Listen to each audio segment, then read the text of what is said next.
Bonjour, bonjour. Alors, de retour avec cette vidéo, toujours dans le cadre de la fiscalité des particuliers. Alors, aujourd'hui, je parle d'un sujet qui est très, très important. Là, je parle du crédit d'impôt pour personnes handicapées. Alors, ça, c'est un crédit, d'abord, c'est un crédit qui est fédéral, mais il y a aussi son équivalent au provincial. Deuxièmement, ça, c'est un crédit qui est demandé, réclamé par la personne qui est elle-même handicapée. Et puis, si l'ambiguïté, ça vient d'ici. Parce que beaucoup de monde font l'amalgame entre la personne qui aide la personne handicapée, puis la personne handicapée, puis... Alors, c'est pour ça que j'ai jugé utile de faire deux vidéos. Puis je vais consacrer la première juste pour parler du crédit d'impôt pour personnes handicapées. Et puis dans une deuxième vidéo, je vais faire une vidéo pour parler des aidants naturels qui peuvent prendre soin de cette personne. Alors, très très important, et c'est ça, c'est le défi, c'est de faire la différence entre le crédit pour personnes handicapées et puis l'autre crédit qui est le crédit pour aidants naturels. Alors, le crédit pour personnes handicapées, c'est un crédit non remboursable qui est réclamé par une personne qui est atteinte d'une déficience mentale ou physique.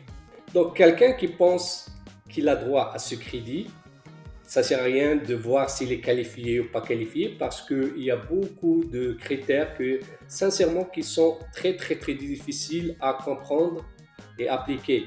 Alors, l'étape, ça serait, en fait, la démarche, ça serait de prendre le formulaire T2201 qu'on voit ici.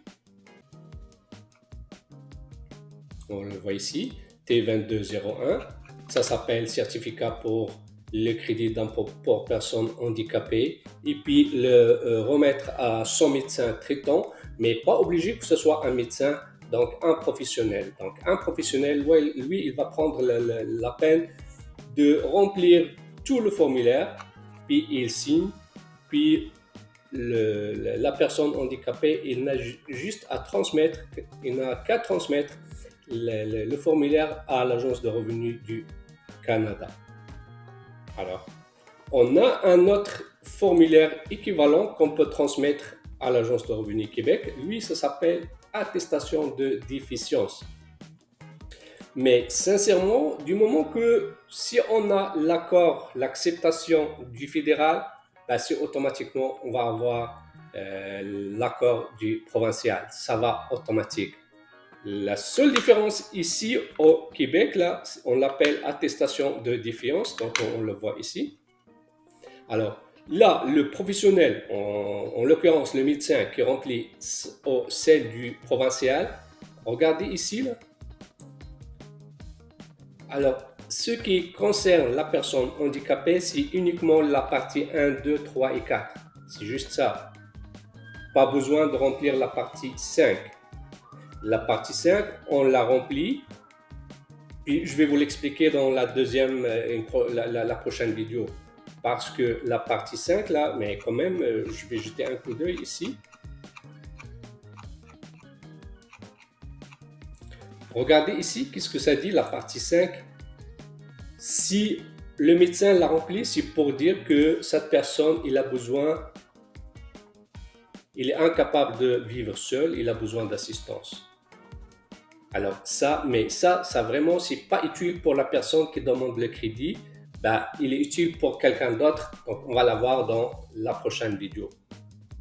Alors, ce que je pourrais ajouter ici, c'est que là, ce crédit, vu que c'est un crédit non remboursable, en général, la personne qui est handicapée, il n'a pas d'impôt à payer, fait que elle perd le crédit, il n'a pas besoin. Mais la bonne nouvelle, c'est que ce crédit, il peut être transféré, en l'occurrence, aux parents. Alors, en résumé, une personne qui a une déficience morale ou physique, il peut attester ça par un médecin, l'envoyer à l'Agence de revenus Canada, puis il y a une copie de l'Agence de revenus Québec. Du moment que c'est accepté, Donc, il a le droit à ça. Alors, je n'ai pas parlé d'un idole naturel, je ne veux pas parler d'idole naturel dans cette vidéo, mais je vais consacrer une prochaine vidéo juste pour parler des idoles naturelles parce que vraiment, il y a une relation, vraiment, c'est interdépendant. Mais je ne veux pas l'aborder ici pour ne pas faire d'ambiguïté. C'est ça.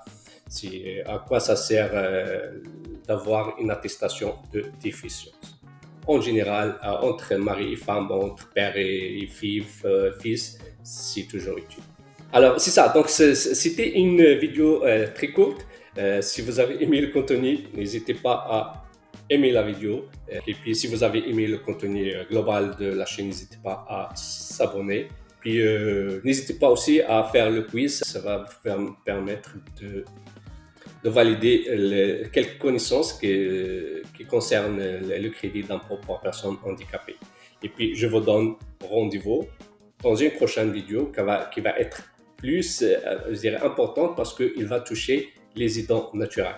Alors, je vous remercie beaucoup d'avoir suivi cette vidéo et à une prochaine. Bye bye.